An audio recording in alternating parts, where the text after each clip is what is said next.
I have arrived, not just at the spectacular Dean Park here, but with my overnight bag, because lucky me, I get to spend the night. Dean Park is one of England's most fantastic historic houses.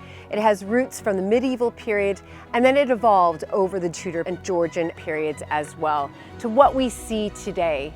It's been in the Brudnell family since 1514, but it really did evolve over these 6 centuries. I'm here to meet and of course to stay with Charlotte and Robert Brudnell, who are the custodians of wonderful Dean Park, and I can't wait to share all the history with you and what's going on here on the estate.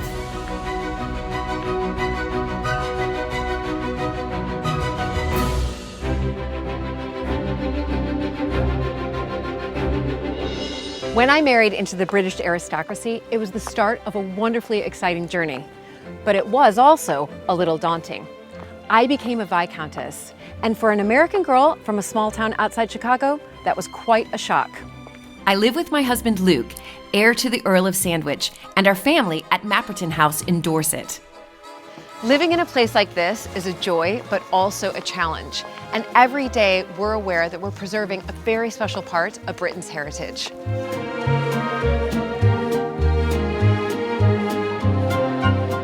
Mapperton has opened up an extraordinary new world for me, and I can't wait to share it with you all.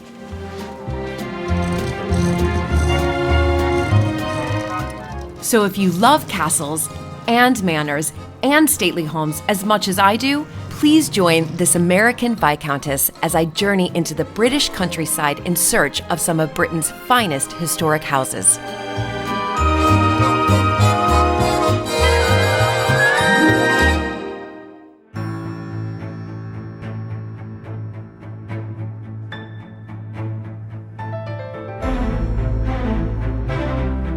Well, I'm hoping this is the right entrance, because the doors are open, so I must be in the right place. But look at this fantastic courtyard. I definitely have a lot of questions, but I am spotting actually a lot of heraldry, so a lot of coat of arms.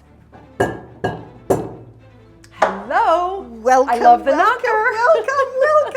Welcome. Oh, lovely to see you. So lovely to see you. Hello, Robert. How are you? Hi, Lovely to see you. Now, I have some questions about the courtyard. Can we start there first? Let's go and have a look. Okay, this has history, doesn't it? Indeed. First mentioned in the Domesday Book, 1086, so going back a very long way. Right. And then it belonged to the See of Westminster, and it gradually got added and built to. So this section over here was added in about 1630s. Also, when I was walking in, I noticed heraldry, coat of arms.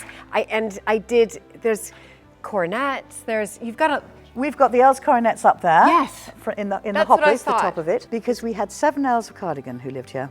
Okay. Thomas Brudnell was made the first Earl of Cardigan in 1660. Right. And he built this tower up there, so we've got more heraldry up there. Yes, you do. And with the flag behind it, in your honour.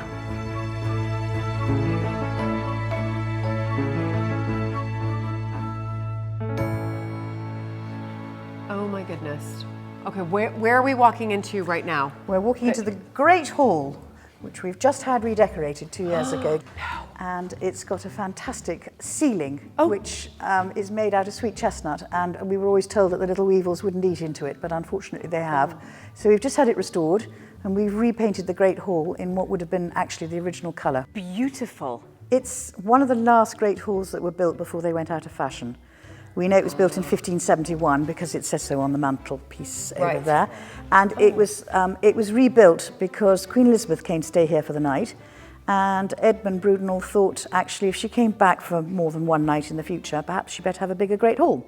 So he built this Great Hall, but sadly she never came back. By 1600, these Great Halls were out of fashion, and quite a lot of the houses split them into 2 levels. I'm just going to throw this out there because, as you mentioned, the mantle, I did spot some Montague lozenges. There certainly is a Montague connection here. Okay, should we save that for later? We will. Charlotte and Robert open a selection of rooms to the public on certain days in the year. But we will venture behind the scenes to glimpse how Dean Park is still very much a cherished family home. Now turn left, come through here. Okay. Oh my goodness. I think I need to stay for a whole week, Charlotte. We've got a lot of books for you to read. And we're putting you in the bow room. Oh my goodness. Oh my gosh. This is splendid. Okay, first of all, I love the colors. It's enormous. Did you do this? You said exactly the right things. This is the one bedroom in the house that I have recently done up. And it was a Germaline pink faded wallpaper and raspberry carpets which were shredded. And it's quite a difficult thing to know you've got to decorate a room for the next 60 years. The other thing I did was I took all the books out of the bookcase and put my collection of Coalport china in there, which is rather pretty. So you did this all yourself? Yeah. I suppose I did, darling, didn't I? Yes, I didn't have And what a do say you in think it. of it, Robert? I didn't have a say in it, I'm sure. I just We had, signed it off. But then you've also got, up the stairs, this is very important, a bathroom which has got the best No. view in the world. No, you're right. This is the best view in the world. The bridge I just walked over, and then look at these magnificent gardens down below.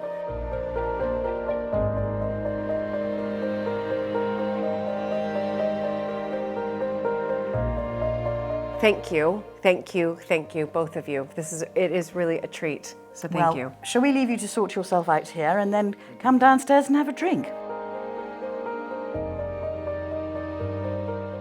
I did not expect this. When Charlotte and Robert asked me to stay, I of course said yes, but oh my goodness, she's done just a brilliant job here. And this is what's so wonderful about these historic houses, is the way that each homeowner, as they, take over, if you like, for their period of time, they put their mark on it, or they redecorate, or they add something. And this is exactly what Charlotte's done in this bedroom. She's put in such lovely, bright, happy colors here, but then kept the horsehair mattress. So I think that's what we're always trying to do as homeowners, is we're trying to make sure that, of course, we put our touches on it, but at the same time preserving the past.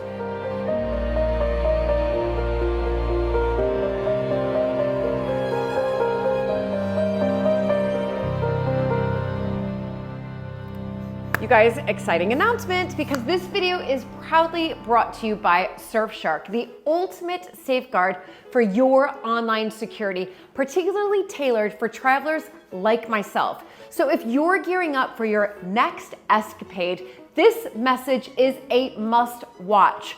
Surfshark, a top tier VPN virtual private network, is really my reliable ally in ensuring the protection of my online activities and my personal data. As a frequent traveler within and beyond the United Kingdom, Surfshark is my go-to every time I connect to the internet. And in today's digital era, where privacy breaches are everywhere, Surfshark pledges to uphold the confidentiality of your online presence and whereabouts. Imagine those times when you connect to public Wi-Fi networks in cafes, restaurants, or other public places. They do pose a significant risk. So using a VPN on such networks is imperative, as it encrypts your data, shielding it from those potential threats. With Surfshark, you can securely carry out transactions, such as even accessing your bank account, even on those public Wi-Fi networks. Personally, I find immense peace of mind and security when browsing online with Surfshark. Its intuitive interface ensures effortless navigation, so simply download the app onto your device. And with the ability to switch to a different IP address in another country, well, Surfshark not only protects you from those cyber threats, but also gives the impression that you're located elsewhere. For me, one of its standout features, well, in my opinion, is the seamless streaming experience. With just a click, you can virtually traverse the globe. For instance, if you're longing for access to the vast Netflix movie catalog while on the go, Surfshark has you covered. And for all my viewers, here is an exclusive treat just for you, a special Surfshark offer. Use the promo code Viscountess and follow the link down below to enjoy up to 3 additional months for free. Don't compromise on your online security and freedom. Make sure to check out Surfshark today. The connection between the Brudenell and the Montague families reaches back to the 18th century, when George Brudenell, the 4th Earl of Cardigan, married Lady Mary Montague. What I love best of all is the map in the corner that shows that my husband and my son are all descended from God. Right, And as I point out, as we all are. We all are. You'll probably find a lozenge or three. I know, maybe. Yep, I already spotted it, right there.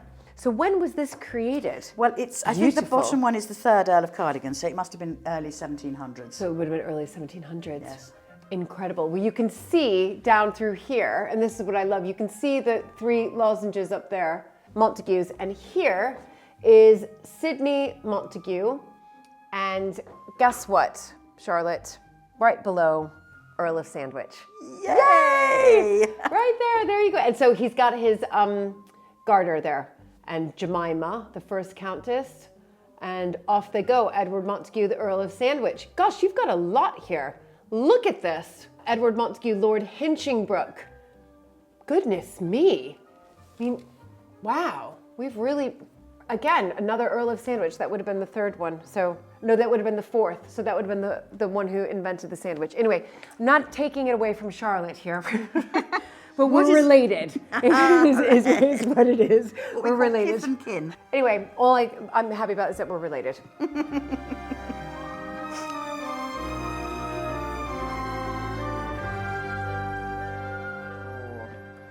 And look at who's here to greet us. Minta. Minta. Now, I briefly walked through here on my way up to my gorgeous bedroom. As I walked in, of course me and my eagle eye, I spotted those Montague lozenges. There's center there, right there. And I'm learning a lot about the heraldry. So, you know, because we have to remember that during that period, if you were a grand aristocratic or noble person, you have to marry somebody from a grand aristocratic family. So when you did, your coat of arms would be impaled with the wife's family coat of arms. Is that correct? Absolutely. So you'll find in the middle there that they've got so many quarterings. It's grandparents, great-grandparents, great-great-grandparents. Right. It was a very important part of the 16th century. Yes. And we've got them also on the stained glass windows we've got here. And the interesting story about this was that Oh my goodness. on early December in 1943, we had an American air base of 3,500 Americans just up on the hill there. And they were flying B-17 Fortress bombers. And one of them early in the morning had ice on the wings. And it tipped over and was about to explode. And they managed to get into the local village and say, get up, out, out, out. Right. Boom, up it went. No. And it broke all the stained glass here. And Robert's grandparents stored glass on top of each other, which you don't do because the weight cracks it even more. And then after the war, during the 1950s, my parents-in-law got a grant to restore it. And with the grant came, you have to open to the public. And that's why we're open to the public. Oh my goodness. Yeah.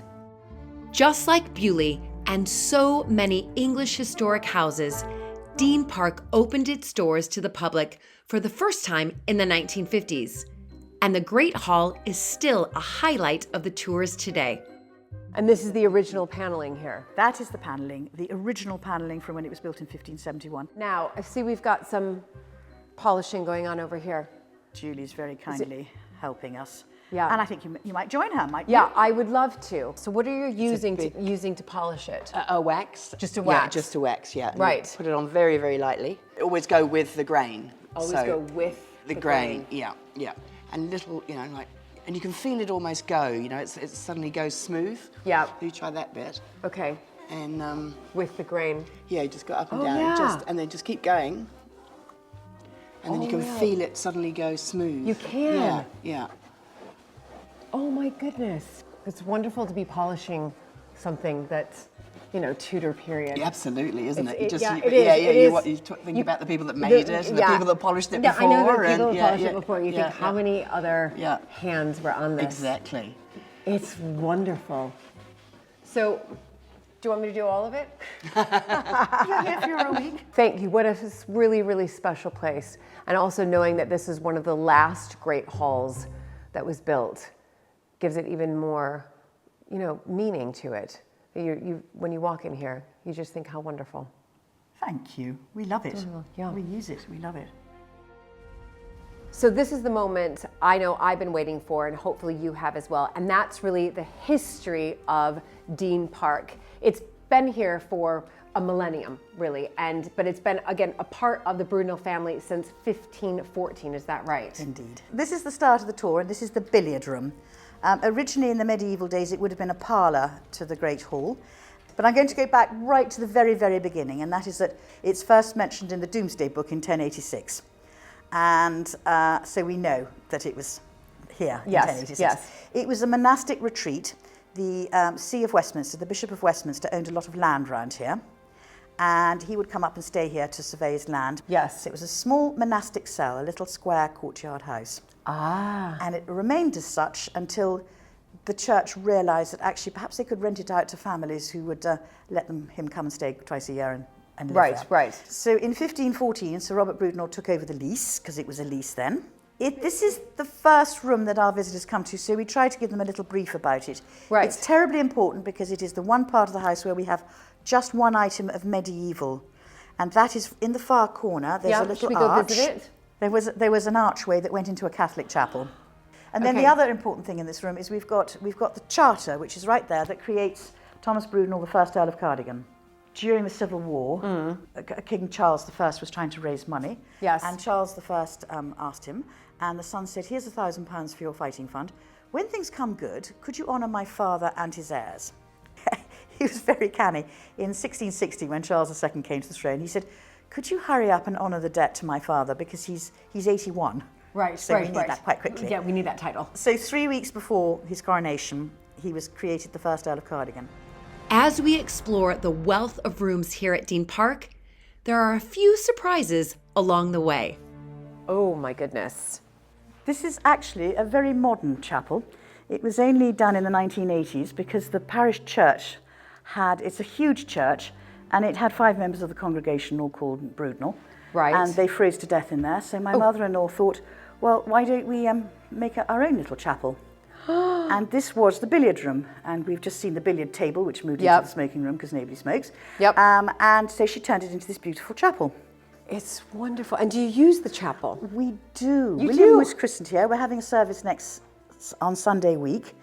And we have a lovely little tradition here, which you can bring in when you live in a house like this. Yes. Which is that having gone to the Royal Chelsea, or the hospital in Chelsea, every service they have there, whether it's a funeral or a wedding or whatever, they sing the national anthem. We sing the national anthem here at the end of every service. No. Charlotte, this is incredible. Nuts. This is the Tapestry Room. Oh my goodness. And once upon a time it had tapestries all the way around it. Okay, what about this ceiling here? The ceiling is dated 1597. And we do have some rooms above it which we hardly ever go into because we don't want to bang and make too much noise on it. Oh my goodness. I mean, can I just ask then, because would this be considered a pendant ceiling? Yes. Because, You can see the because we have one at Mapperton in the Great Chamber, again Tudor, probably 1550. But this is extraordinary. I mean, unbelievable. Oh my goodness. It's such a lovely room. Spectacular. And so when you arrived, Dean, had this been sort of done to what we're seeing today by your mother-in-law? She had, and actually it was well, after I'd married Robert, it was beige, this room, and my mother-in-law painted it this extraordinarily tealy, greeny blue colour, which I think is magnificent. It sets off her collection of Christian art. Yep. We've got a whole lot of Christian art. And do you know what the great joy with these pictures in here is? I use them for doing Christmas cards. Do you? Mm-hmm. This one in particular, yes. I think this piece of furniture is the very oldest piece of furniture.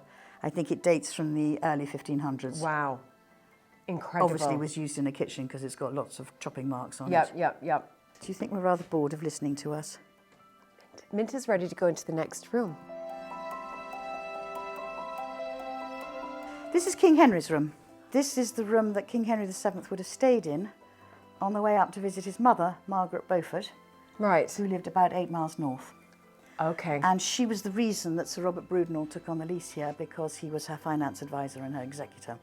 King Henry VII. King Henry VII, his mother. His We've got a mother. picture of her here, Margaret Beaufort. Queen Elizabeth would have slept in this room when she came for her one night. No. I would love to tell you that she slept in that bed, but she came in 1565, and if I'm a purist, that bed is dated 1580.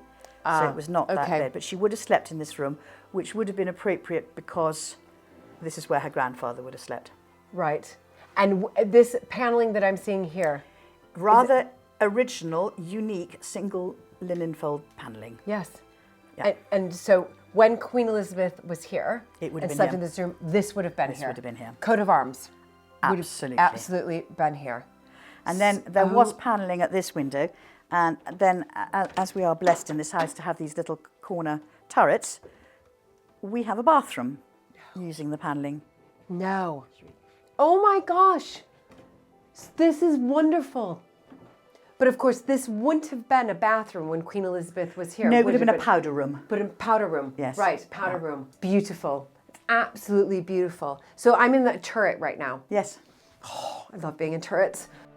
There's one room which sums up perfectly how historic houses, like Dean Park and Mapperton, are layered in history, as each generation leaves their mark. But what does this date back to? I'm all about Oh, dates. we're going back to about the late 1500s, Jacobean time. So this is original. Yes. Oh my goodness. Yes. This is original. Wow. 18th century, we've got a bit of Georgian paneling. Right, And then okay. we've got Yeah. 19th century windows, 20th century No. ceiling, because this ceiling is a work of art on its own and was done by Robert's parents in 1997. We've There. even got 21st century.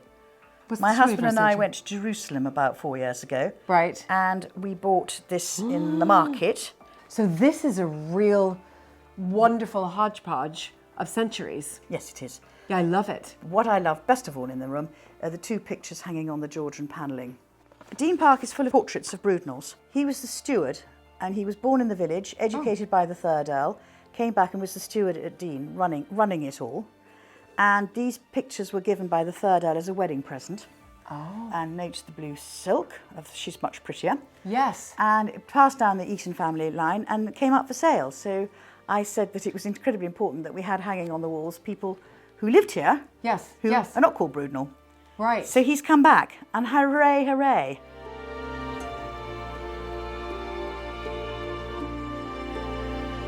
Come on in, this is my study, the Oak Parlor.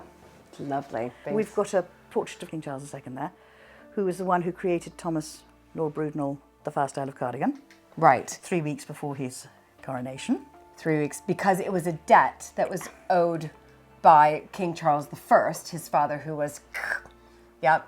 And then he said to him, is that right? He honoured. He honoured. He honoured the deal from the money that was given for his fighting fund. Right. And so he was made the first Earl of Cardigan. And one of his mistresses was the Duchess of Portsmouth, Louise de Querouaille, and they had, their son became the Duke of Richmond. Oh. And the reason we have him here is because he married the first Earl of Cardigan's granddaughter, who was called Lady Anne Brudenell, and we've got a picture of her here. Right. Well, at least their illegitimate child became a duke. They were all made dukes. Fitzroy, that's where the name Fitzroy comes from. Okay. Yes, because Roy is king and Fitz means illegitimate son. I didn't know that. No. That's a fun fact. I could win that at a quiz night, couldn't I? You could. I could win that as a quiz night. Okay, thank you, Charlotte. Now, what I'd love to show you is the work of art that I would take with me. If there was a fire, I would grab the dog first, Right, yes, then the of course. husband, and then I'd come back and I'd get this map, which is from 1746, done by Brazier, and it's a map layout of what Dean looked like then. And I cannot tell you as a work of reference how much we have managed to understand from it. There was a river, they added a canal, they merged them together, and then they built this huge bridge here, and they made an enormous lake here, because those were the fish ponds from the medieval days. This is wonderful. So this is what you would take. I would take this, Yeah. absolutely. It's fantastic.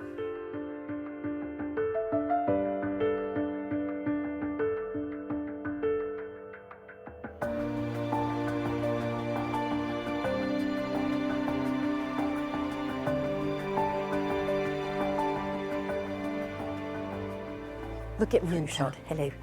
Good. Come on, Minta. Let's go. Minta must get a lot of steps in Good. this house. She needs it. Have you seen how stout she is?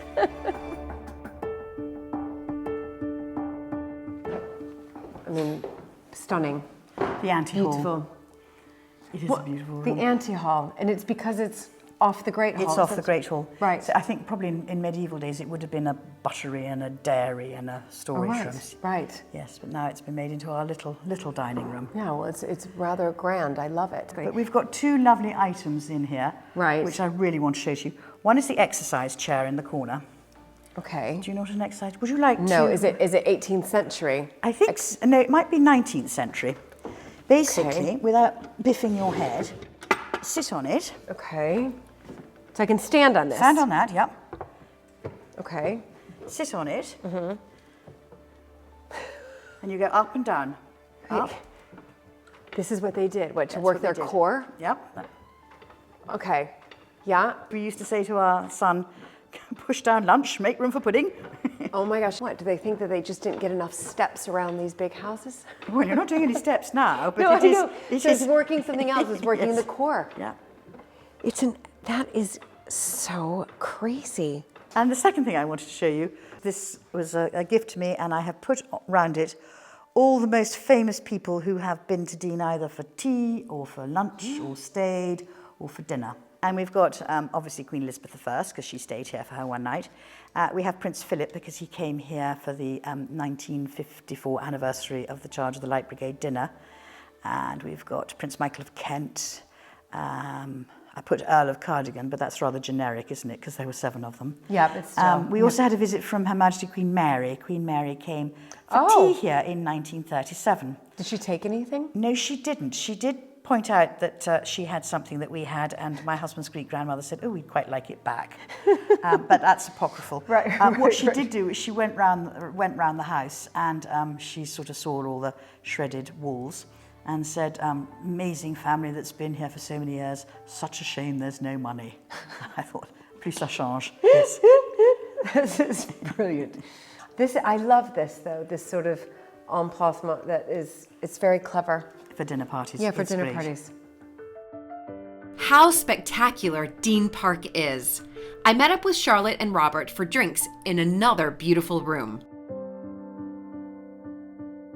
Can you just tell me a little bit about this glorious room? And the shape, I think, is rather splendid because you've got sort of the square edges there, and then it has the bow, which yeah, is why the it's bow. called the bow room. Right. So in this room, we have probably one of our prized possessions, which is the Brudenell Tresham Library.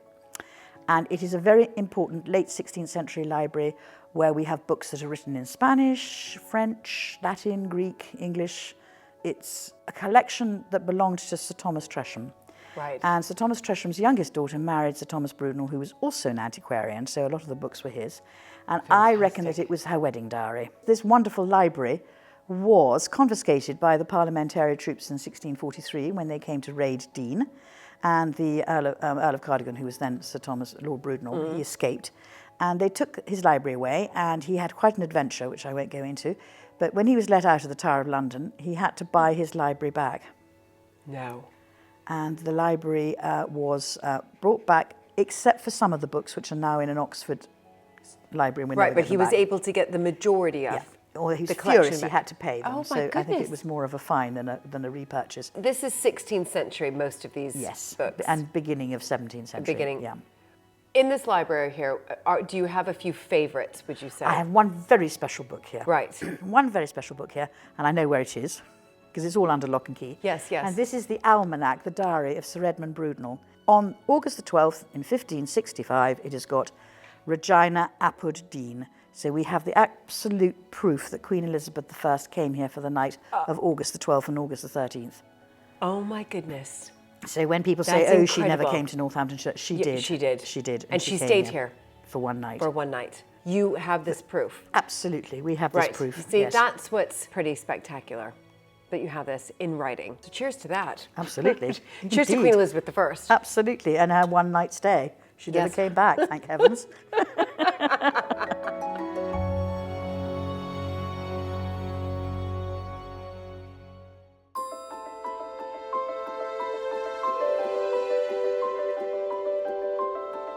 Today, I'm ready to get stuck in on a lot of the future projects that are happening here at Dean Park. I mean, Dean Park is vast. It's a beautiful historic house, but of course, we're always, as homeowners, trying to think of ways that we can incorporate more income to help to preserve this part of England's heritage.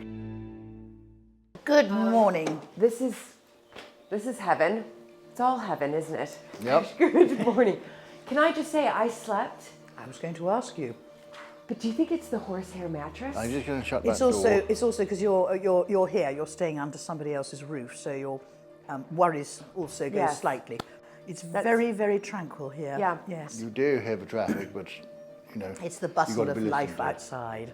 Yes, it was beautiful, but I slept like a log. Oh, well done. Do you do coffee, Charlotte? Absolutely. I don't speak until I've had a cup of coffee. I know. Sitting in here, the stained glass is extraordinary. Was this always here? Not at all. No, we're looking at the remnants of a ballroom that was built after the charge of the Light Brigade to commemorate the great victory, or not victory. And there is a sort of gap. There was a Regency enfilade that came through, and the Right. ballroom went right outside and was designed by Crace. It was very high Victorian. Right. I think the colour of the stone was slightly Pretty well. yellower. It You was slightly- remember I it? remember it, yes, certainly. But the stone, colour of the stone was slightly different to the rest of the house. So you remember it was here It when was here. It was taken down in the 80s. I remember we had a school here in the late 60s, early 70s, and we used to play badminton in here. And later, of course, when my parents opened the house to the public, we had teas in there, and we had our 21st party in the ballroom. And So this doorway here that I'm looking that at. door there, I mean, for parties, there were 3 big rooms, the ballroom where we were last night. Then you open up the twin doors behind in the ballroom into the drawing room, and then these doors open, and then you came into the ballroom, and this was a double height room in here. There was a minstrel's gallery upstairs, up some steps, and then downstairs was like it is now. And then you walked through. When you went straight into the ballroom. I don't think there were double doors here like there are now. Right. But then you had the ballroom right to the far end, and the turret at the end was doubled height than it is now. My parents put it down. The floor level was the same, and they had underground heating. They had underground So hot this water. floor here Went straight out. Went straight out. Yeah. One of the things, of course, I love to do when I come and visit magical places like Dean Park is just to be able to get onto the estate. Because I think, especially for me, the American, when I first moved here and I would see these grand houses, these palaces, these manor homes, I just thought that was it. You've got the house and the history of the house, but then you've got the surrounding land, and there's a lot going on. We need the land all around it because that is what supports the house. Every tile on the roof needs some funding somehow. Right. And we are very blessed here because we've got a whole lot of different ways of diversification, I think is the word. Generating income, yes. Generating Yes. income, yeah. So today you're going to hopefully go and have a look at some of the things we've got, some of the building works that we're doing, which we will be able to have commercial lets with, and then see what we're doing with the ground, with regeneration in terms of rewilding, and the bees. We're very fond of our bees, and some of Robert's cattle. When you took over, 9 years ago, did you feel when you stepped in there was still a lot for you to do? I mean, what was your biggest concern 9 years ago? My personal one was being absolutely scared rigid. I'll quite honestly say that I didn't like Dean. I didn't know how it worked. I didn't know how it ran. There was this sort of feeling that it's got to carry on as it was, and financially we couldn't do that. I felt really the newbie, and I was treading on eggshells everywhere. It was a very horrible, horrible time. But you learn, and everybody's very helpful. And of course, my love for Dean is unquantifiable now. We have had a lot to do here at Dean in the last 9 years. We had to re-roof most of the house. We had to put in central heating. Re-roof, No. yes. We did, I think, a half of the house. And a point I always loved saying when we do that, the scaffolding took 6 weeks to put up. The scaffolding put 6 weeks. We couldn't get a lorry close enough, so I had to walk it through. And also roses at the front, the flowers at the front. Roses do not like iron, do not like scaffolding, and therefore we had to be very careful. But if we damage those roses, it would knock the regeneration of those roses out for a good 10, 15 years. Yeah, a good 10 years, yeah. The scaffolding went twice the height of this house. Can I rewind slightly on it? Yes. Because most people put a roof on first and then they deal with the central heating. Right. We did actually the other way round. We had a lovely, lovely expert who came to look at our books, our wonderful library books, and sure enough there was white mould on them. So we had to get specialists in to come and unmould the books, particularly in the Bowroom Library. And at the end of it, they said, "That's perfect, but you do realise that after another cold winter, the mould will be back, and you'll see us again next year."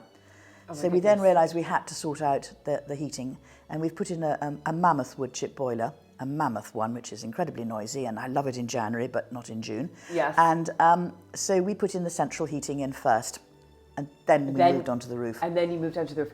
But those are two big projects because, you know, at Mapperton, luckily my in-laws had done the roof, and that is, I don't think that, I know I didn't realize this until I had moved into a historic house. You don't have a house without the roof, and your biggest expense is the roof. And that was your huge one of two huge projects, because then heating Dean Park and getting that biomass boiler in would have been an enormous expense. It was. Yeah, and it was, yes. We are caretakers of the house, so everything that is done on the estate within the house is all for the good of the house. It's so that we can hand it over to the next generations, so that history continues. So that history continues. That's exactly right. Well, I'm excited to get stuck in today and to see more of the estate. But gosh, I really did sleep. I texted my husband first thing this morning. I was like, I think we need to get a few more horsehair mattresses at Mapperton because I slept so I don't know if well. can you still get them? I don't know if you can. Oh, there's still horses around, so you must be able to. Must be able to, sure.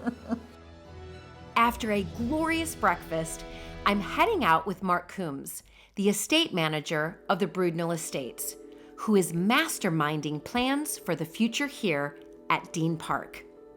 So Mark, we're heading off on the estate, but I have just noticed, obviously, big wedding happening here. Yep. There's so much going on. We have to diversify the business in order to generate enough cash to really keep the estate going. Yes. You know, put lead on the roof, as we say. Yes. And to be able to reinvest back into the estate. So one of our diversifications is weddings. Right. We've actually got 3 sites that we do weddings. Estates are far more than simply agriculture and forestry. Yeah. You have land, Yes. and that is an asset. And that asset has to be used wisely, both for, I guess, the continuing running of these estates, but as importantly, there's also a responsibility in terms of good quality stewardship and management for the wider community and other stakeholders. It's lovely long grass. That's right. I love this. Yeah, it's beautiful, isn't it? It's so beautiful. So this is all part of a parkland restoration scheme. Okay. So we've stopped putting fertiliser on here about 2 years ago. Fantastic. Anything like that. And you can see that, well, the butterflies, all the biodiversity and vertebrate life is really kicked in. It's beautiful. Yes. Yeah, we're really, so this will get bailed off at some point in August. Right, And then we'll right. actually have a music festival on here. Oh, you are? So you can do both. Yeah, you can kind do of both. zone it. Exactly right. Yeah. It's brilliant. Okay, so where am I standing? Because Right. I thought when we were driving, is Yes, that the house there? So the house is just there, just through the trees, and you see St Peter's Church there in the Yes. village of Dean, just here. So where we are now is really in the sort of the core of the estate. So this is a 500-acre parkland. Okay. It's all part of the Broodnell Estates, of which there are 10,000 acres. Yes. And there's 3,500 acres here, and a further 6,500 acres just in the Welland Valley in Leicestershire. Okay. So so this is all part, as you can see, this is all part of our parkland. We've converted 200 acres of former arable land back into parkland. Oh, you have? Yep. Okay. And we'll plant probably a couple of hundred parkland trees as well over a period of time. Right. We're now in this period where it's trying to find that balance between food production, Yep. of course, Yep. and of course rewilding, Correct. and Yep. what are you using your land for, and making it work for everybody, and that's tough.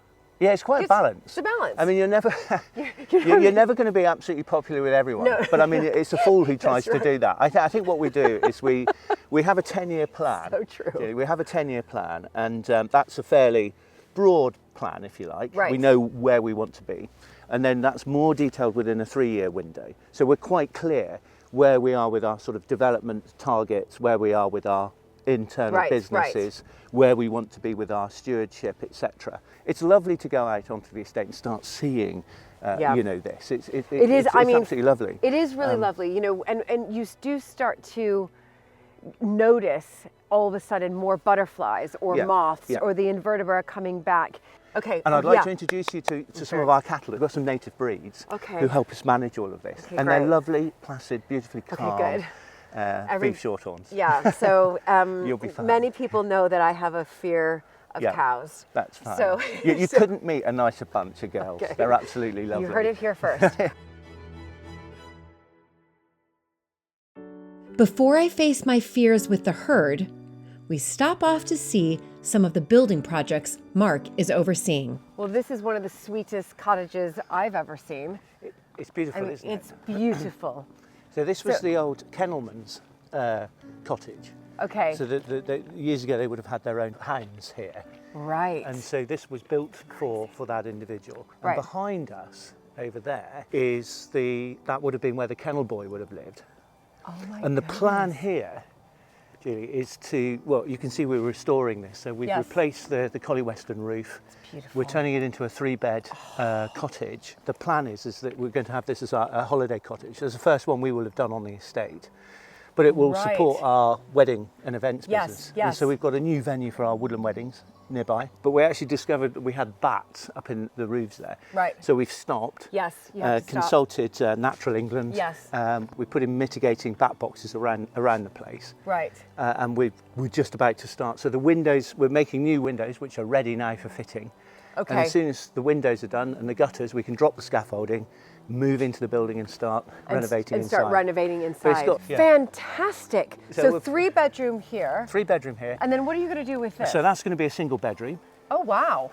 And so the idea there is that if you have a small wedding party, Yes. bride and groom can stay in it's called the doghouse. So Oh we're my calling it the goodness. doghouse. I don't know if that's good or bad, but No, I'm we'll sure call it's for the bride and groom. They'll find they'll they'll take like it. that. But So that's the plan there. So again, we're doing a little timber extension at the back there. And obviously, I know that you do. I've seen the marquee Yes. that's been set up that has that backdrop of the house. Traditionally, that's what people wanted. That's what we do at Mapperton. But you're telling me that there's now another place that people can have their weddings, which is more in the woodlands. Correct. Because that's becoming very popular. People want Correct. to be in nature. So we can give them a little bit more choice.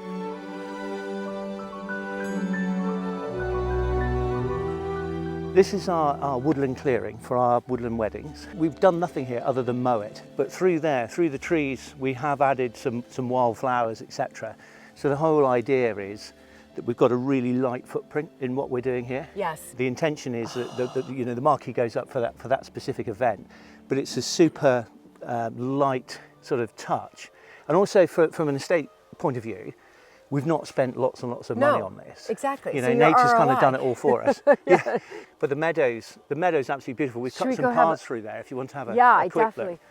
But it's lovely. So we only put the wildflower mix in the autumn last year. Okay. But what we'll do here, Julie, is we'll cut this off. Right. Once it's all seeded, we'll cut it and bale it and remove it and keep taking the energy out of the grass. Okay. And you'll find the wildflower mixes get stronger and stronger and stronger. Yeah. So if you come up here in the evenings, it's absolutely full of moths and what have you.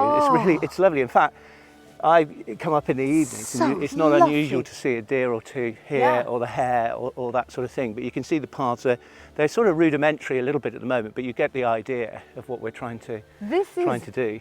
Brilliant. It's beautiful, isn't it? It is beautiful, and then again, you just see butterflies all around. Well, absolutely. So you've got the creeping thistles in here. You've got parsley, oxeye daisies. Yes. There's a few poppies. There's a thing called kidney vetch down there. Absolutely brilliant for the bees. You can see the bees, buzzing around. Well, I can hear So them. this is interesting, isn't it? You might be able to give me a view on this slightly. So our gardens say, should we be pulling these out, these thistles? No. No. Well, there's the answer. I mean, No, look I at think the, we're- look at the, if they're you look absolutely at the full, aren't thistles, they? And it's they're quite full. pretty, isn't it? It's Looking so through pretty. it. You don't pull out the thistles because Yeah. look at the wildlife that's well. Look at the invertebra. Yeah. That every all- bee all- I've seen so far is It's been going. on. Look, there they are. is- They're absolutely full of it. They're full of it, and So- then they pollinate and go on and they'll on go and on. on. This is But we- this is what you want to see. Look at them. This is year one, so Right, this within 2 or 3 years we'll have It's this. good. Well, I looking can't wait to come mint. back. Yeah. Everywhere I go, Mark, everybody wants to introduce me to their cattle. I because know. It's somehow It's cruel, isn't it? It's gotten around that I have a fear of cows. Okay.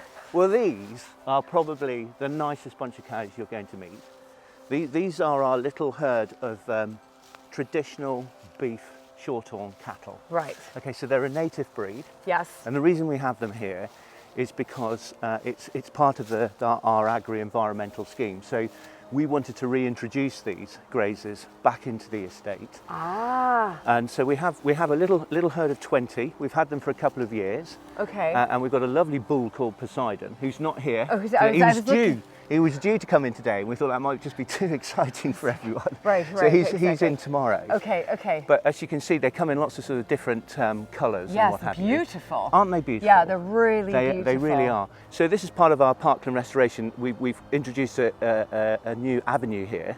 As you can see, some lime trees. Yes. Cleared some trees at the other end.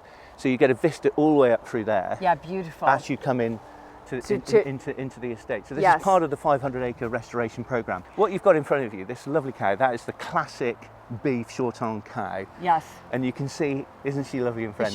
She is lovely Hey? and friendly. I mean, they are all looking at me though, so Yeah. I'm a bit like. Yeah, no. But they're good calves, and there's some Yes. lovely calves in here.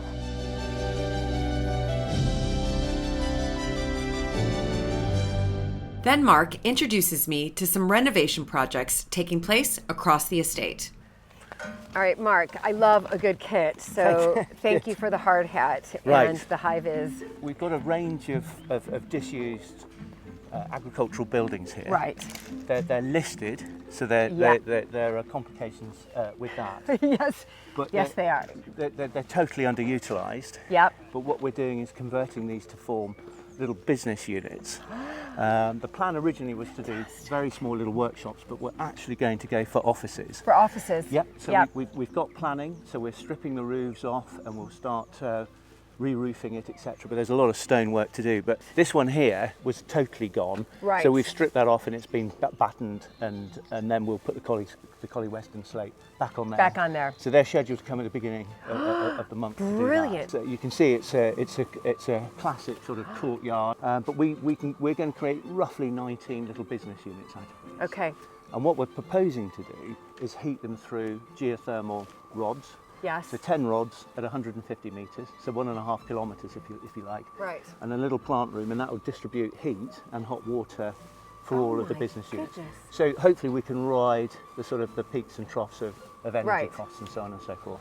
And I'm just going to ask, with this roof up here, so Yeah. that you're having to literally rebuild. The joiners will come and start replacing the timbers that need to be replaced. Okay. And our guys just pointing up the walls, etc., in advance of the right. rest of it. Now, you know me. I never miss an opportunity to get involved. And I'm joining Ned Cole and Adam McCrone up on the scaffold. So here, where, because the building's out, or where the wall plates moved and pushed the stonework, Yeah. it's all come loose. Yep. So basically what we've got to do up here on both sides is replace the loose stones. Okay. Wow. Me and Adam, And then repoint. yes, and yeah. then repoint. Right. So me and Adam, we did half of last week and this week, with help from Brandon, doing this side, Right. which is all pointed up and ready for the roofer to replace the roof. Oh, right. So this side's ready. This side's ready. And then I'll what just about get on the this other stone. side? On the other side, there's plenty of work to do. That So you side. still, right. Okay, should we have a little look at that? Yep. Okay, wow. This is your next big project. This is the project now, this side. So yeah, so basically what I'll get Adam to do now is, where here, instead of it being lime mortar, it's cement.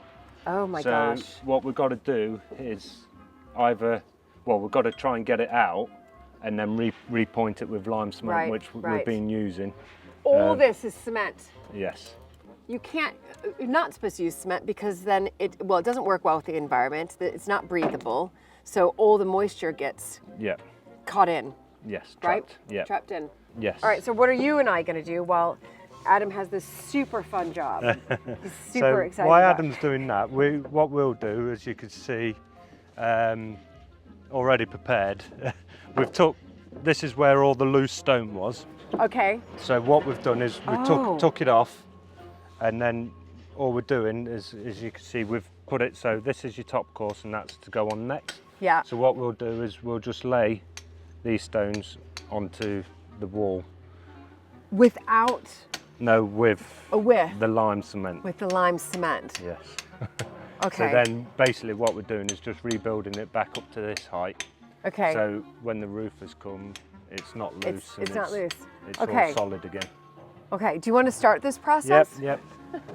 So Because I have zero So what we've clue. got to do, because obviously when we cleaned them, there's still some cement left Oh on. my gosh. So just chip that off. If you've got rubbish and dirt still there, your cement's not going to stick. Not going to stick. So what you've got Okay. to do from there, Oh my goodness.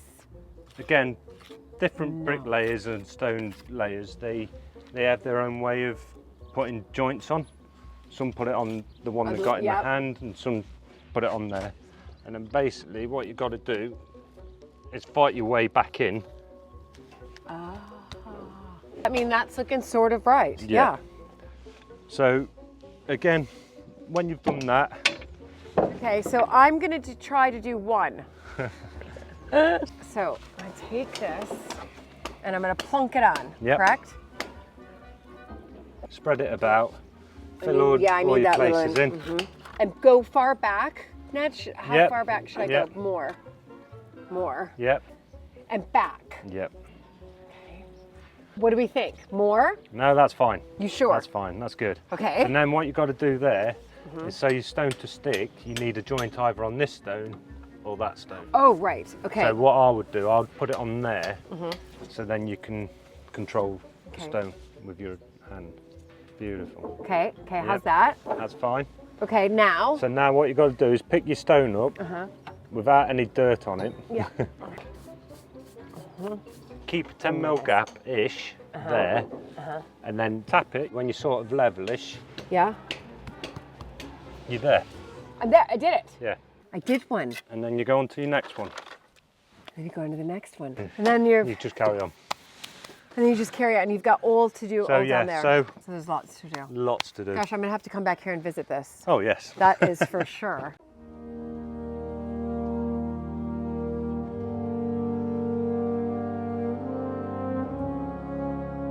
So you're really seeing behind the scenes here, really. This is not many people, well, hardly any people get to see this. So what we've got here, it's an Yeah. extraordinary building. I think it's one of the only of its type of its in the UK. So it's it's brick built, listed riding school. Okay, so it's mid 19th century, 1840 or Right. so. around- So it was built by the Earl of Cardigan to train his horses. oh my So goodness. can you imagine training your horses undercover here?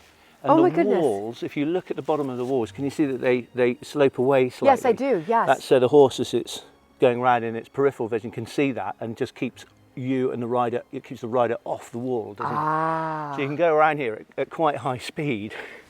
And so of course it was very cleverly built. very obviously. cleverly Yeah. built. Yeah. Yes. And as you can see, it's in need of restoration. Some of the timbers have rotten and we've got acro props keeping it up.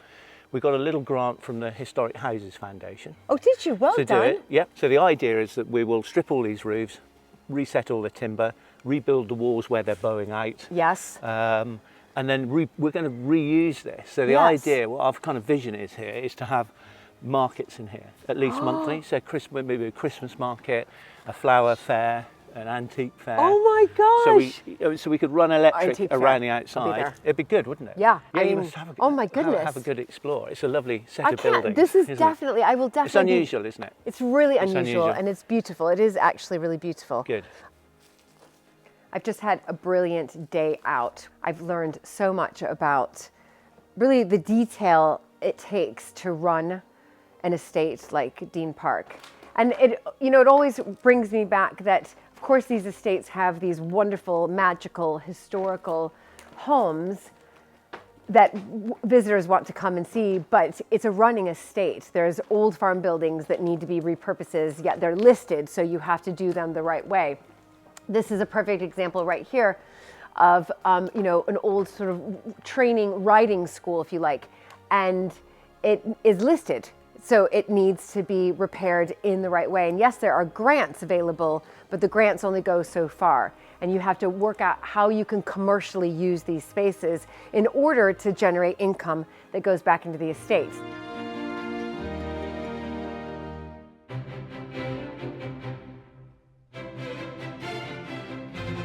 Today is the big day. It's the wedding here at Dean Park. So I put my dress back on to look the part.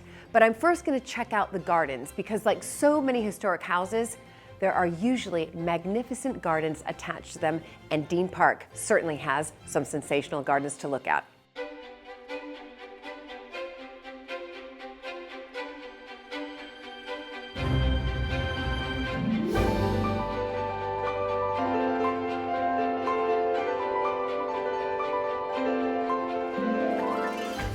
Right, now you are known for your gardens, aren't you? We are, Yeah. yes. And It's we have in the last 9 years produced a few more gardens. This is the golden garden because they all flowers later in the year. So when the long borders are over, Yes. you can then actually have colour. We've grown sort of local things. We haven't had a designer in. We're just growing things that we know are going to work and survive here. Beautiful, but this is one of how many? Well, 5 different coloured theme gardens that Love we've it. got. All right, where are we off to next? Right, on we go. Beautiful. Well, this is lovely. I mean, do you come out here as often? Every day. Every day, Every day exactly, with the dog. as you should do. We're going now into the white garden. Okay. And the white garden was built in, it was there before, but we revamped the entrance. Right. And it's done in memory of Robert's parents. So everything here is white. Oh my And there's a little urn tucked in there given by the guides. And then Robert's father's got one there given by his tenants. It's so lovely. In fond memory of Edmund Brudno, given by the farm tenants, August 25th. It's lovely. And then the other one is for mother. Mother-in-law Marion, Mother, yeah. yes. Beautiful. Everything here is white except at the end of So April when we have forget-me-nots galore. Right. And they were yeah. white forget-me-nots, but they've turned back to being blue. Blue, right. And I right. did say to Andrew, hang on a minute, it's a white garden. And his answer was, well, being called forget-me-nots, it's the right name. Yeah. This is beautiful. This is like an avenue of heaven, right? It's called the Long Borders, and originally it was part of the walled garden that was built in about 1720. The gardens here at Dean were, obviously during the Second World War, they were all put to grass. Okay. And Robert's parents started to formalise the garden back as it was. And these wonderful borders here were half the size, and they took advice and they doubled them in size, which is why they're so luscious and rich Right, and yes. full of colour. But everything we do here as a garden is that it's an adjunct to the house. It's not a separate garden that's, beautifully designed. Right. And all that. It grows with the house. So everything that we have here, and we do only have 2 gardeners, is self-seeding. And they go along and weed. Obviously, they keep yes. it going and replant. How wonderful. It's absolutely beautiful.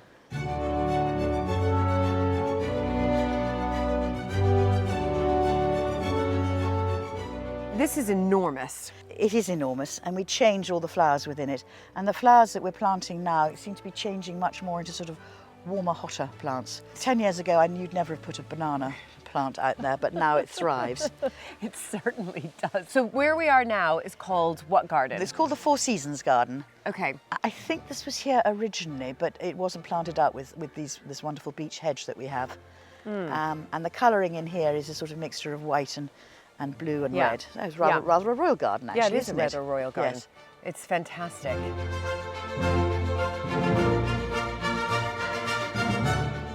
And this would have been a huge kitchen garden. Is that right? We've got records in the 1850s where they had 18 gardens just in the vegetable gardens. I just want to show you this building here. It was built by the 7th Earl of Cardigan, and it's where he entertained his lady friends. Yes, there's some stairs at the back that go up to what was his bedroom. Yes. Oh my, so he built that as his escape, as his little hideaway. Yes. There you go. Right. Oh, and now we're going to head up here. Okay, let's head up here. Fantastic. Okay, so I'm standing on where people will get married. This is your 3rd location. This is the very first of the 3 locations. The first, okay, right. Yes. So this location came first, and you decided to put this in, people can get married here, yes? Yes. Yeah. Weather dependent. Yes, yeah, of course. Yes. And then what, chairs would come out here? Chairs would be put out there, and then they go straight into the marquee behind. But to have 3 wedding venues is incredible on an estate. And they're all different, and that's what's so wonderful. You've got the lakes, and then this one you called... The walled garden. The walled garden. Marquee, yes. Marquee, the lakes, and then the woodland. And this tradition has been the most popular, and we're sold out here for next year. Because of licenses, we can only hold a certain amount. So 2023 booked. So originally, though, this would have been, again, part of the walled garden.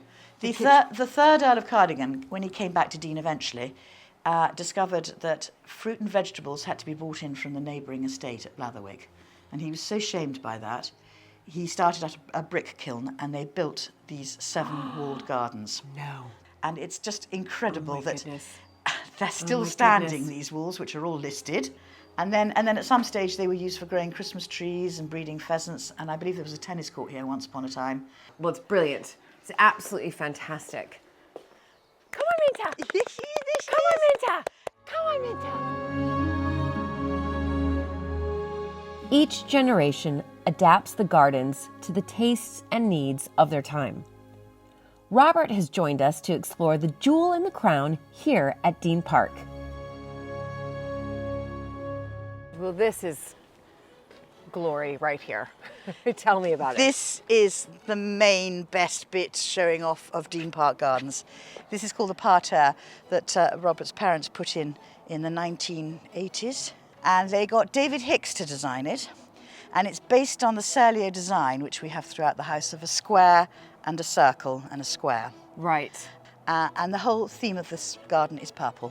Now, Charlotte, I want to just point out something a little bit further along. Something to do with lozenges, I'm guessing. It's just something as I was staying here and I was walking around and I was like, oh, I spotted that coat of arms all on its own. That is the Montague one, because Yeah. there's nothing Brunel added to it. Exactly. I know. Yeah, so that was done in honour of Mary. Mary, yeah. Montague. There we go. Incredible. Yeah, I know. So like I said, we're family. Indeed, indeed. Wow, well that was a real treat, and I can see now, well, you know, it's all these layers that Dean Park has. You know, you've got the history of the house, but then you've got the living history, your own stories, but attached to that, and part of the fabric, really, of the building are these extraordinary gardens. And then you've got the wider estate. It's wonderful, though. Wonderful. I've got one more garden to show you. Yes. Round the corner, which is a rather special. Oh, okay, Yes. okay. Yes. Let's go to that. Let's go to that. This is the east front of the house, which I think architecturally is the most interesting side of the house. This is Mrs. Roberts' pink rose garden, which I have put in as my gift to Dean, my legacy to Dean. And it's pink because there are too many men in our house, and I love pink. And it was designed particularly because originally, once upon a time, there was a chapel that stuck out. That was the monastic chapel, the medieval chapel that you saw the arch coming through Yes. to. And to the right of it was a knot garden of herb, a herb garden in the shape of a cross. Okay. So that's what we've done here, is a shape of a cross. Oh, you've done, yes. And what we did here was we've put pink lavender. You put pink lavender. And the colours of the roses greyed out from dark pink to pale pink. And they're all chosen because they're named after people we love. Oh, they are? So Rosamundi for Godmother Rosie. Right. Sophie Splendida for Godmother Sophie. And Fantastic. this, as you can see, is a haven of bees and Yeah, butterflies. I can see them. Yeah. Obviously, I see a lot of coat of arms here. It's the carvings are beautiful. Lots of Brudnels, shamrocks, which is the Tresham. Right. Tresh for Yeah. 3. Yes. So this side is pre-Montague, I'm afraid.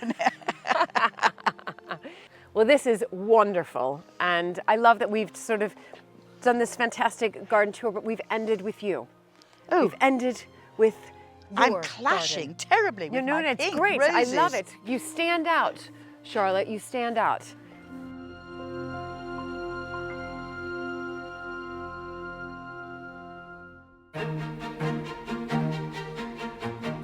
So these historic houses rely on, of course, visitor income, the tours, the events, but weddings are a huge part of income for these historic houses in order for them to restore, to repair, and to preserve this part of England's heritage.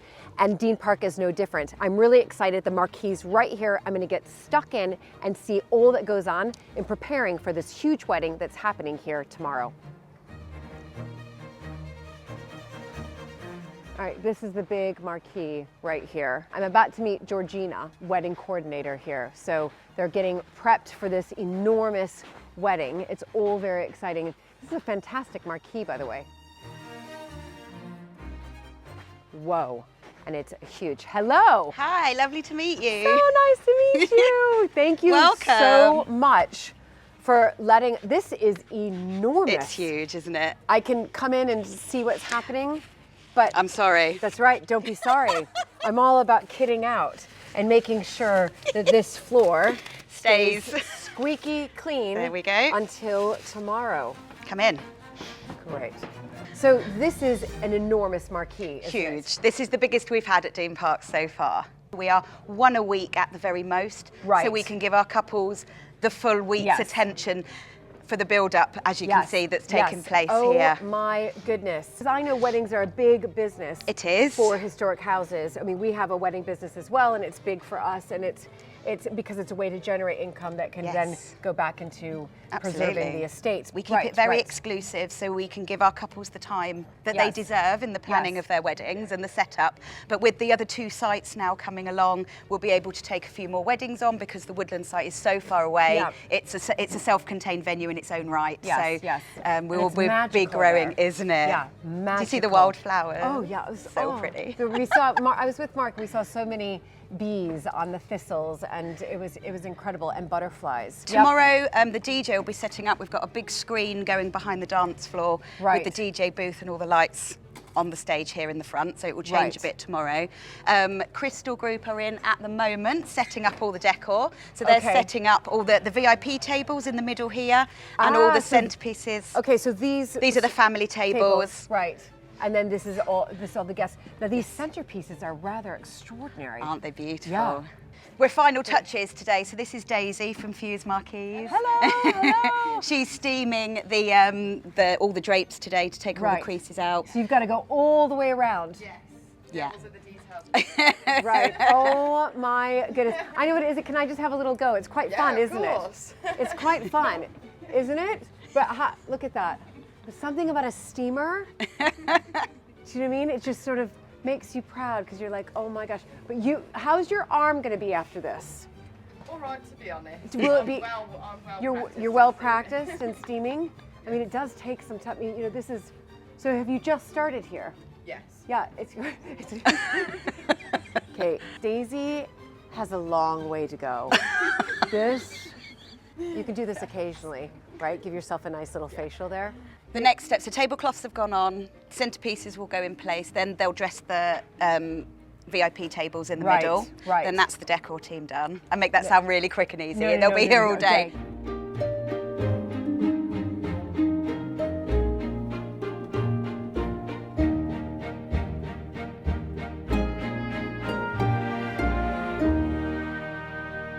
So with the preparations for the wedding well underway, it's time to head inside to help get ready for our dinner party this evening.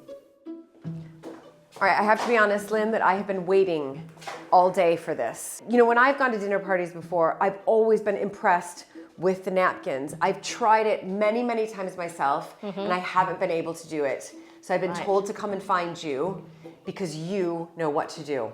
That is the napkin ring. I'll show you how to make. Yes. How do you start? So you've got the napkin here. So you get the napkin, spray it with starch. Yeah. And then iron it all out. Fold it in half. Right. Spray it again. Okay. You fold that Here. And iron it. Yeah. And then another one. Another one. Iron. Iron. Flip it over. So two, flip over. Flip it over again. Okay. And then over, you fold. just roll. Okay, you made that way too easy. So it's like a fold in half, Yeah. and then two little folds, Yeah. and then a fold in half, and a roll. Yeah. Okay. All right, should I have a little go? I think you should. So I'm just gonna start on like a clean slate here. Okay, now, fold in half. Fold in half. Spray again, Spray yeah. again. Okay.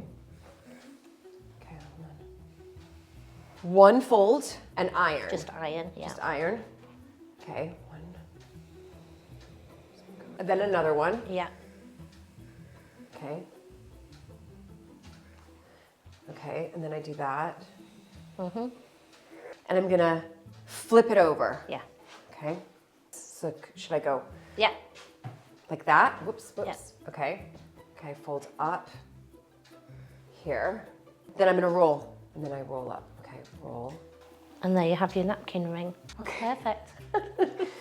Lynn is kindly doing a Birds of Paradise napkin just for me in my honor. All right, here we go. Iron it all Iron. up. And you fold it in half. Okay, Spray. And you fold it into a square. okay. You fold each thing up. And then you iron, Iron. spray. Yeah. Iron. Then you fold and iron. Okay. Then you fold that over. And then you just do that. Right. And then you take each little. Oh my gosh. And now I see why you had to starch them Yeah. in Yeah. in between each of the folding Yeah. crease. That is beautiful. Okay, I love that one. That was brilliant. So exciting that I was able to do that. And I can definitely take that Yeah. back home. I'm gonna remember that. Fold in half, fold, fold, fold in half. Yeah. Roll. Yeah. And that's nice at Christmas as well, because you can put a little bit of ivy Yeah. or Yeah, holly. or holly in there. Yeah, in there. Or even mistletoe if you Yeah. have some. Yeah. Thank you, Lynn. Next up, polishing the silver. So can I lend a hand? That would be marvellous. One of the things I do like to do is polish silver. So would you like to polish one of these? This must be Bruno family silver here. I believe Yeah. that was a wedding present, Mrs. Bruno? Yeah. Yeah. Yeah. And there's a Beautiful. pair, you see. Oh, yes. Are these just really more like features? Yes. Just features on the cock table. pheasant sits up by Mr. Brunel, and, Yep. and the female by Mrs. Brunel. Right, I think it's brilliant. By the way, I'm polishing this. Maybe you should wear one Maybe of I these, should. I was just thinking, I don't know if I'm. Get your Yeah, I handprints on it. kind of want to, you know, I'm all about being kitted out. There's something quite meditative about this. Yes, like, there is. Yeah, it's part of our deep cleaning regime as well.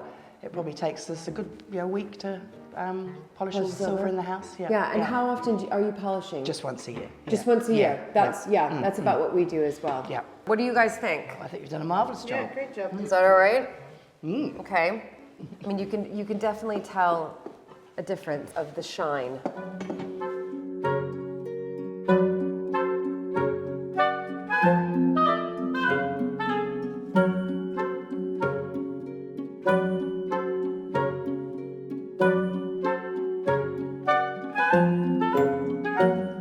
All right, ladies, are we finished? It's rather fun, isn't it? Then the big test for me, setting the table. Anytime I do get left to set the table without my husband, he does come around and check it. In fact, we just had a son's 21st birthday, and I set the table for that. But it all looks so beautiful when it's said and done. So I'm going around and I'm just making sure there's sort of one thumb distance, so that when you sort of look down here And this is how I always, when I do market, when I look down at the one end of the table all the way down, I want to see like a perfect line. I think there's one I might have to move up here, just like a tiny bit that's bothering me.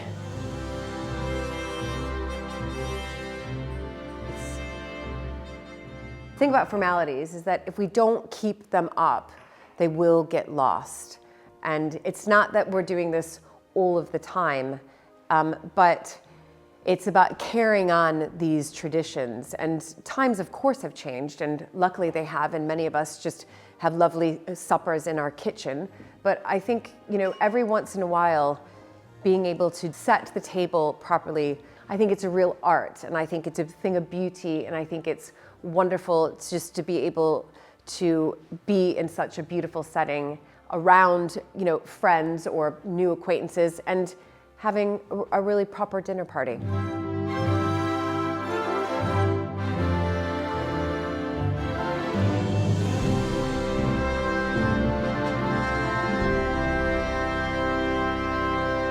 So it's my last night here at Dean Park, and we've set up for a dinner party. The dinner is in the dining room. I cannot wait to eat in there, but it's just been an extraordinary time here at Dean Park. And this is the wonderful thing about these historic houses. Yes, they're open to the public, and we love opening them to the public, having visitors come in and tour all the rooms. But of course, they also need to be lived in. This is really living history. So I'm really excited to be able to dine with Charlotte and Robert and have a dinner party in the dining room and use the rooms occasionally and put new energy and life in them. So I feel like I'm going off to a ball. I'm not, but I feel like I am, because let's face it, I'm in a castle and I have a turret there for my bathroom.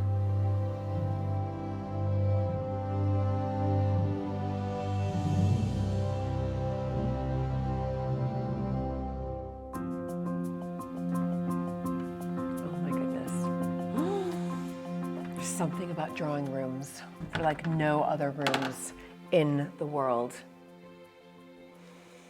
This, oh my goodness! They're really called withdrawing rooms, and they're where the ladies withdrew to when men were carrying on drinking port round the table. And having cigars. So that's why they're always so exquisitely beautiful. So tell me about this drawing room. Well, this drawing, originally, it had silk hangings, and we've got a small remnant left in the corner over there. Right. And then Robert's parents found this exquisite American wallpaper. No. It's not silk, it's wallpaper. And they put the filaments over it so it looks like it's silk. This room, being a withdrawing room, has got portraits really mostly of women. We've got Anna Maria, and then we have Mary Tresham, Mary Brudenell, the first Countess of Cardigan, my absolute fave-rave. She was the one who held the fort during the Civil War when everything was taken, the books, the pictures, the furniture, and everybody skedaddled, and she was left here being fined 4/5 of her income. Oh my goodness. Do you feel that she kind of saved the place? She really kept the home fires burning. I love that you said that this is where, you know, the drawing room is because this is where the women used to withdraw. But you have really made it, you know, women, sort of empowering women around here. Well, I'd love to say I made it, but in fact it was Robert's mother who made it. What is the most beautiful thing in the room are these portraits we've got, which are painted by Paul van Sommer, and they're known as the Brudenell Tresham portraits. There's nothing to do with the Tresham. I think they're all sisters. So you want to find out who they are. Of course And so this I is do. another project at Dean. It is my exploration phase, yes. It's one big research project, isn't it? And it's such fun because, you know, interior decorating changes the whole time. Research becomes more and more easy to do. I've just looked up something and found that there's a book I can read online for what I want the information for. And so as information progresses, we learn more, and sometimes things change. Yes. And what you think is written in ink is yes, not the person you thought they were. Right, and you have to change the narrative and the storytelling. Yes. But and that's what's so fascinating. I mean, it is utterly beautiful. It's an elegant room, isn't it? It really is. And here is our good health to you for coming all the way from beautiful, beautiful Dorset. I know, you are a Dorset girl. Up to Northamptonshire, which we absolutely now love. Yep. And thank you for taking the time to come and see us. Thank you. This has been... And to understand and to share our joy of Dean. I'm in love with Dean, okay? Let's just say that. Good, And it's brilliant. So thank you both, and cheers. Chin chin. Chin chin. And so Robert, Charlotte, and I reflected on my visit over dinner and raised our glasses once more.